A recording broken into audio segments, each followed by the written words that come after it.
Hi, Tonaci. How are you? Doing good. Thank you for coming to Vietnam. Ted just came here and did a RED presentation and showed Epic for the very first time in Vietnam, and it's right here. And we're actually at my place, so it's very surreal to have Ted here with me. So Ted, thank you. Sure. Yeah. I mean, this might look like we're any place around the world in some average apartment, but we're actually all the way in Vietnam, which is why culturally we're not wearing shoes. This is not just because we're lazy. It's actually in your apartment it would be very inappropriate to wear shoes. So here we are following the local customs, which is good. We're here today. We're doing something special. We're doing the top 10 RED Epic questions that everyone is dying to ask and get answers to. So, we'll just start off with the question that everyone has been asking, of course. When is Epic shipping? That's a good question. I'm actually going to delay the answer to that. Not really in any sort of odd reference to the delay of the shipping of the camera, just to let people know a little background on why we're shooting this. So before we do our Reducation class, every few months we teach a comprehensive class about RED and how to use the RED and how to work with RED both for production and post. We shoot some sort of little promo thing, or we do a webcast. We do something interesting to let people know that the next class is coming up and to kind of cover topics of interest. So obviously, because the Epic is getting pretty close to shipping now, this is the main topic of interest, so we thought this would be a good idea to do for this installment of this sort of promotional piece that we do to let people know about Reducation. So the next class is coming up in early December for a week long, and we're going to cover the Epic a little bit in that class, but it's primarily for the Red 1 workflow. And we're also going to do a 3D day this time. The last day of the Reducation this time will be 3D. Wow. So that's excellent. Now let's get on with our questions. Okay. When is Epic shipping? When is Epic shipping, right. So that's obviously the question on everyone's mind. That's what everybody's been asking.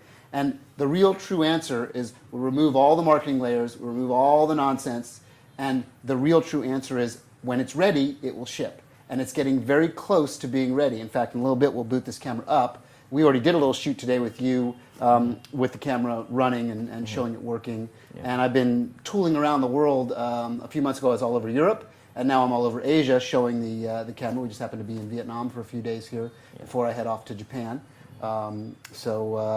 That's the real answer is it's getting close. We're ramping up and prepping for manufacturing right now, so that's good news.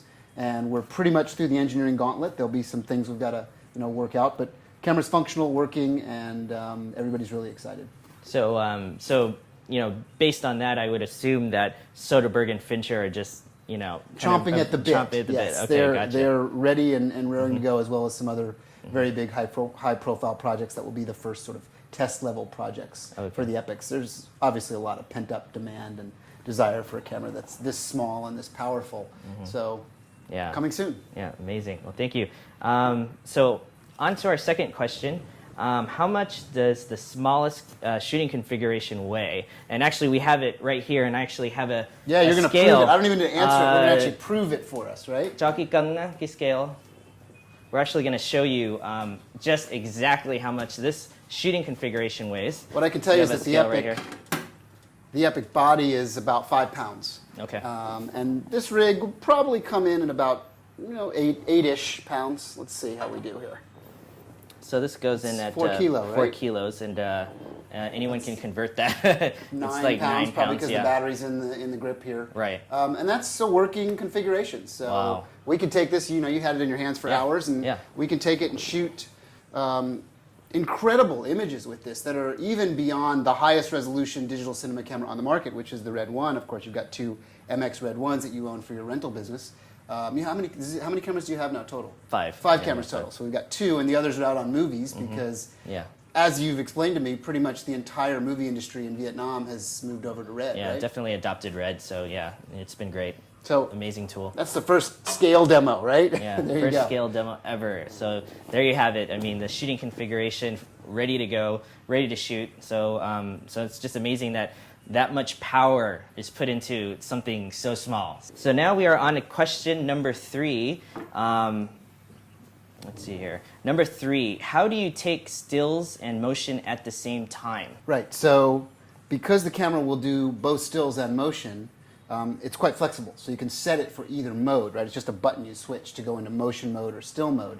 But normally, in the normal mode of this camera, you're going to be shooting motion because you always have the ability to shoot motion and then extract the stills, the 14 megapixel stills out. And then you have to make, of course, creative choices appropriately on your shutter angle, and all the different styles of shooting for the look that you want.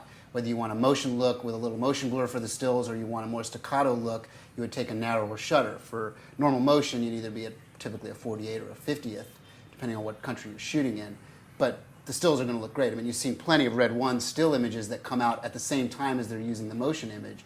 Yeah. But there is a full still mode in this camera, and all the menus will change appropriately. So you'll actually go into menu mode. Like what's really great is, let's say I'm shooting you in motion, right? And I actually want to get some specialty stills. I can hit a preset button, and there's all these different preset buttons on this camera, go into still mode, and all the parameters change instantly. So I don't have to go into the menus and tap around and change everything.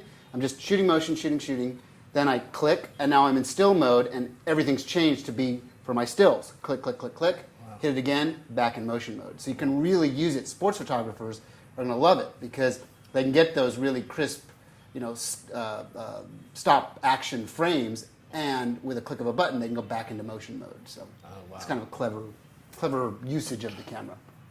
And just a little follow-up to that question actually was, when you take a picture, I'm used to using like a DSLR and taking a picture, and it makes a shutter sound. Yeah. Kind of registers that you've actually taken a photo. So has there been any development on that? Yeah, in fact, there's been discussion on that front, and it's interesting enough that that's not the first time that's come up. I actually was with a producer friend of mine in New York City that shoots a lot of stills and motion with RED and SLRs, and she was saying the photographers and the models want that cue. They want to hear that click.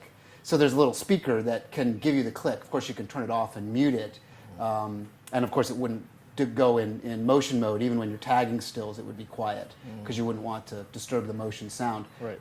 But you can, of course, override all that stuff as well. So she was happy. Oh, wow. Everybody else seems happy about that. So it seems like a good idea, so we're doing it. Okay, well, that's definitely something new that I didn't know before. Now you do. Yeah, thank you. So our fourth question is, and I can never remember, but it's such a popular question, is that what RED accessories from the Red 1 still work with the right. Epic? And the short answer, I can give you a long answer, okay. but we probably don't have time for that. Yeah. The short answer is almost everything. Okay.